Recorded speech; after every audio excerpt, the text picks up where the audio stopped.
In a room full of children, how would you introduce yourself? Please include where you are originally from and where you attended college. Oh, that's a great question. If I was in a room full of children, which I oftentimes am, because I am not only the mayor, but I have a daycare center. So I have a childcare center that me and my sister run together, and it's been in our family for over 30 years. So I absolutely love children, and I love sharing with children about what I get to do as mayor. And so if I were in that room, I would say, "Good afternoon, everybody. I'm Mayor Rachel Proctor, and I actually am." Originally, I was born in Dallas. However, I moved to the city of DeSoto, where I'm the mayor at, when I was in the third grade. Um, and I went to college. I was a first generation college student. Karis, do you know what I mean when I say first generation college student? So that means I was the first one in my immediate family to actually go to college.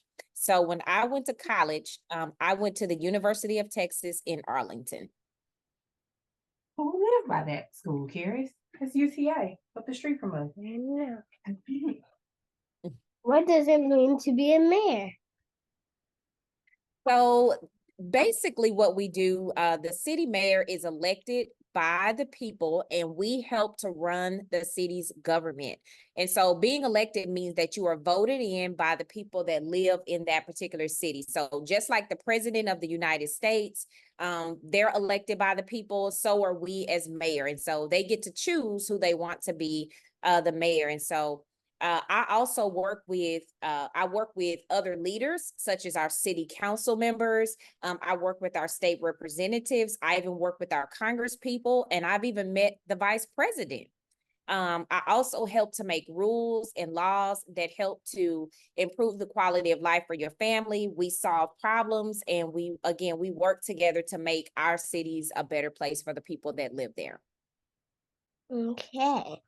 Next question. The book I have, that's Community Helpers, but mayor isn't in it.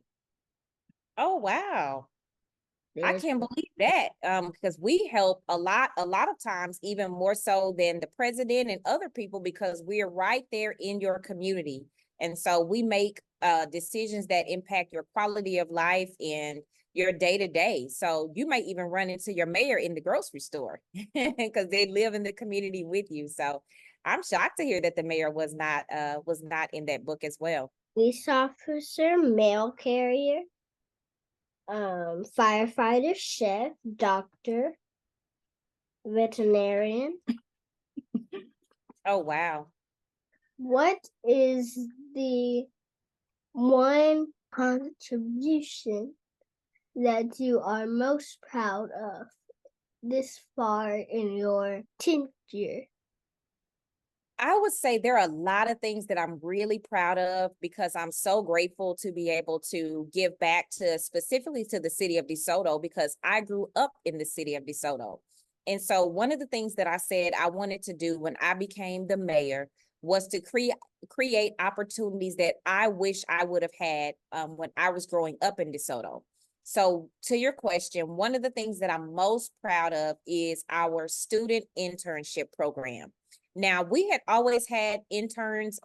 We'd always had internships in the city of DeSoto. However, they were generally reserved for only college students, and they were only in the summertime.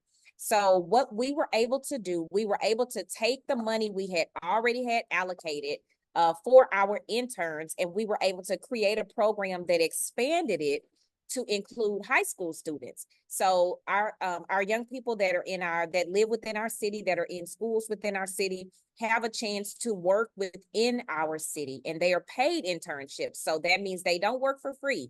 They actually make a very good living and be able to get really usable experience to help them decide what they want to do as far as a career. A lot of our interns come in not really knowing anything about what goes on in the city and the departments and all of that. And so they get a lot of really good, valuable experience and learn how to build relationships, learn how to meet deadlines, learn how to do projects, all of those things because of the internship that we created. And we were able to do that without having to increase the budget for it. So we were happy to be able to make all of that work. So that's probably one of the biggest things that I'm very proud of, because it created an opportunity for our young people. Okay. Okay. If you could describe your path to this role in one word, If you could describe your path into this role in one word, what would it be? So Oh, I like that question. Yeah, I like that question, Karis. Did you come up with that question? Well, if I could describe my path to this role in one word, it will actually be the word instinctive. And instinctive, meaning that I didn't really grow up wanting to be a mayor at all. I wanted to be an architect when I grew up. I wanted to build buildings and houses, and I would actually even draw. I remember when I was very little, probably about your age, Karis, I would go, they would have books. Really? So they would have these little books in the grocery store of houses that were for sale, and they would have the floor plan. So it would show you how the layout of the house was. And I can remember being very little, and I would get those books and collect those books, and I would practice drawing floor plans, because that's what architects do. That's a part of what they do. And so I always wanted to be an architect. I never thought I would ever be the mayor. We weren't a very political family, so we didn't talk a lot about politics and things like that. So I would say instinctive, because a seed was planted one time. And I grew up in DeSoto. So when I came home from college, I bought a house here in DeSoto. And I decided that I was going to run for the school board, because I was a DeSoto graduate. So I felt like that may be something that I wanted to get involved in. But I had a seed planted by a colleague of mine. There was a seat coming up on city council, and they asked had I ever thought about running for city council, and I told them no, I had never thought about running for city council. But as fate would have it, all of the things lined up, and instinctively, I didn't really know why I was being drawn to city council versus the school board as I originally decided, but I eventually made the decision to run for city council, and I won. And so the rest is history. So as a council member, I was a council member for 3 years. I served as mayor pro tem for 3 years.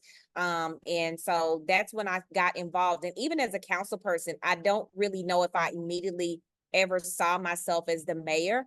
But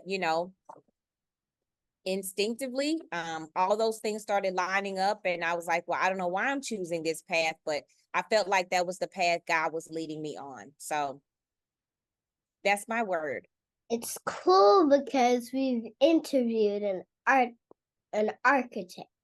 Oh, really? Wow, that's cool. That is cool. Why is it important for you to devote time like this to people like me? I think it's important for one reason, because representation matters. I think it's important that that students like you get to see people like me that look like them, that have their best interest at heart in these types of positions, to show you all what is possible. And so I think that's very important, that we have conversations to expose you, because you can't unknow what you know. So once you've been exposed to a different way of living and being and careers and all of the things that you could be, that helps you to develop a mindset that there are no limits in life for you. Whatever you want to be, you can be. And so that's why it's important for us to show you that it can be done. Where do you see yourself in the next 6 to 7 years? Well, that's a good question as well. I probably would still see myself in office to a degree. However, because even though I am elected to office, my day job in terms of what I do, I'm a businesswoman. So I definitely want to see myself continuing to grow in business and creating opportunities for jobs and people to really grow in their careers through the businesses and opportunities that I create in that way. But also, I would really love to be able to continue to do more philanthropy work with my nonprofit. So I started a nonprofit many years ago, probably almost a decade ago at this point, called Emerge Leadership. And it was geared towards first generation college students. And so again, creating opportunities for first generation college students that I didn't have. And so we've been able to do a lot of great work through that, but I really see myself in the next 6 to 7 years, hopefully expanding on the work that we do to include more people and to be able to help more people with resources and different things like that. So that's where I see myself in the next 6 to 7 years.